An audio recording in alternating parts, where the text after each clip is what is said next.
చెప్తాను. ఇంత అద్భుతంగా అసెంబ్లీని పక్కదారి పట్టిస్తున్నారంటే ఆయన వాగ్దాటితోటి 10 ఏళ్లల్లా మరి గత తెలంగాణ ఉద్యమంలో ఇంటికో ఉద్యోగం ఇస్తామని చెప్పి మోసం చేసి మీరు ఉస్మానియా యూనివర్సిటీకి 10 ఏళ్లల్లా పోలేని పరిస్థితి తెచ్చుకున్నది మీరు. ఆయన చెప్పే ఉద్యోగాల కథ ఎట్లున్నదంటే కోట శ్రీనివాస్ గారి యొక్క కోడి కథ. నోటిఫికేషన్లు ఇస్తే ఇచ్చుడు, ఈసారి మళ్ళీ ఓట్లు వేస్తే మళ్ళీ తర్వాత ఉద్యోగాలు ఇస్తాం, అట్లా అట్లా ఆశ పెట్టుకుంటా మీరు మోసం చేసుకుంటూ వచ్చారు. మరి ఆ 34,000 ఉద్యోగాలు 10 ఏళ్ళ అధికారంలో ఉండి మరి మీరు ఎందుకు ఇవ్వలేకపోయారని చెప్తున్నా.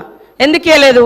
ఇంకొకటి, దాదాపుగా ఈ రోజు వరకు మా నోటీస్కి వచ్చింది డబుల్ పెన్షన్స్ అంటే సర్వీస్లో ఉండి రిటైర్డ్ అవ్వడమో లేదా వాళ్ళ కుటుంబానికి వచ్చేటువంటి 20,000, 1,00,000 ఇట్లాంటి పెన్షన్స్ తీసుకునే వాళ్ళు మీ హయాంలో దాదాపుగా ఇప్పటి వరకు మాకు వచ్చినాయి 5,600 లిస్టు.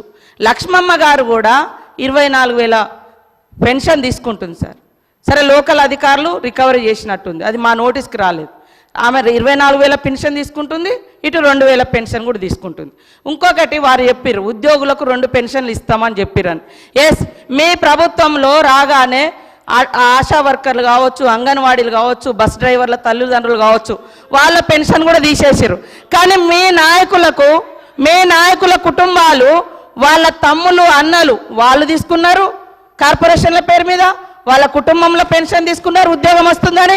కానీ వేరే చిరు ఉద్యోగుల యొక్క తల్లిదండ్రుల పెన్షన్ మాత్రం మీరు తీసేసారు సార్. కాబట్టి మీరు మాట్లాడేటప్పుడు వాస్తవాలు చూసుకోవాలి. ఇంకోటి మేము బాగా సంపద పంచినాం. 25,000 కోట్ల రూపాయలు హైవేలు, ఫామ్ హౌస్లకు, మరి అదేవిధంగా దున్నేటటువంటి వాళ్లకు, కష్టపడేటోళ్ళకేమో పట్టాలేదని మీరు ఇవ్వలేదు. మీరు ధరని తీసుకొచ్చి పాపం పేదోళ్ళు అనేక మందికి పట్టాలు ఇవ్వకుండా, ఎవరెవరికో పట్టాలు ఇచ్చేసి సాగులో ఉన్న వాళ్ళకి పట్టాలు ఇవ్వకుండా, రైతు బంధు రాకుండా అన్యాయం చేశారు. కాబట్టే గ్రామీణ ప్రాంత ప్రజలు మాకు పట్టం కట్టింది సార్. అదేవిధంగా పేదలకు ఇండ్ల విషయం, మీరు ఇన్ని బిల్డింగ్ల గురించి చెప్తున్నారు. లక్షలాది మంది పేదోళ్ళకి ఇండ్లు లేక ఇబ్బంది పడుతుంటే మీరు ఏ పేదోళ్ళకి ఇండ్లు ఇచ్చారు సార్? 10 ఏళ్ళల్లా ఎవరికి ఇండ్లు ఇచ్చిర్రు? కాబట్టి మీరు ఇండ్లు ఇవ్వలేదు. బంగ్లాలు చెప్తున్నారు, ఓకే, బంగ్లాల గురించి చెప్తున్నారు, ఓకే, పేదల బాధల గురించి కూడా మాట్లాడండి. కాబట్టి ఇవాళ అనేక అవుట్సోర్సింగ్ ఉద్యోగులకు సంవత్సరాల తరబడి, నెలల తరబడి జీతాలు ఇవ్వకుండా ఇబ్బంది పెట్టింది మీరు. మేము నిజంగానే అనుకున్నాం సార్, మీరు రోజు ధనిక రాష్ట్రం బంగారు తెలంగాణ అంటే బయట నుంచి మేము కూడా అదే అనుకున్నాం, బంగారు తెలంగాణే ధనిక రాష్ట్రం అని.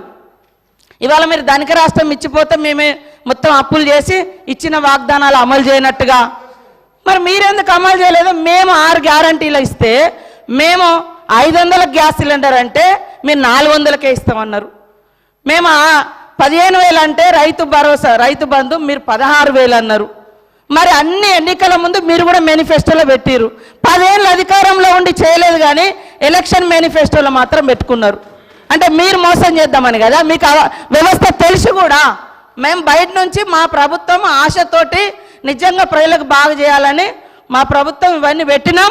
మాకు టైం ఉంది, ఇంకా మాకు టైం ఉంది చేసుకోవడానికి. మీరు 10 ఏళ్ళలో చేయలే కదా. మీరు అన్ని పేపర్ లీకేజీలు ఇచ్చారు, ఇండ్ల పేదలకు ఇండ్లు ఇవ్వలేదు. మీరు పెన్షన్ కూడా 57 సంవత్సరాలకే ఇస్తానని మీరు గతంలో 2014 నుంచి 18 వరకు అధికారంలో ఉన్నారు. 18లో మేనిఫెస్టోలో పెట్టారు. ఎప్పుడు ఇచ్చారు? 3.5 ఏళ్ళ తర్వాత పెట్టారు. అదేవిధంగా 2000 పెన్షన్ కూడా ఎప్పుడు పెంచారు? మీరు అధికారంలోకి వచ్చినాక 6 నెలల తర్వాత పెంచారు. కాబట్టి ఇవన్నీ కూడా ఉన్నాయి. మేము అనుకున్నాం నిజంగా అద్భుతంగా ధనిక రాష్ట్రం ఉంది, రైతులకు ప్రజలకు అన్ని ఇద్దామని. కానీ 6 నెలలు సాధ్యం కాలేదు. కొన్ని మీరు రైతు రుణమాఫీ అని చెప్పి 8-10 ఏళ్ళు చేసిరు, అనేక విడతలుగా చేసిరు. మేము ఒక్కొక్కటి చేస్తున్నాం, ప్రజలు సంతృప్తిగా ఉన్నారు. కానీ బాధ అంతా మీకే కనబడుతుంది. 3 నెలల ఎలక్షన్ కోరికే పోయింది సార్, అది కూడా తెలుసు. కానీ పదే ఇవ్వలేదు. ఇవ్వకుండా మాకు ప్రజలు బుద్ధి చెప్పేటప్పుడు చెప్తారు. ఖచ్చితంగా ఇచ్చిన మాటకు మేము కట్టుబడి ఉంటాం. కొద్దిగా ఓపికతోటి ఉండండి. మీరు కూడా చాలా చేయలేదు, కానీ మేము చేస్తాం.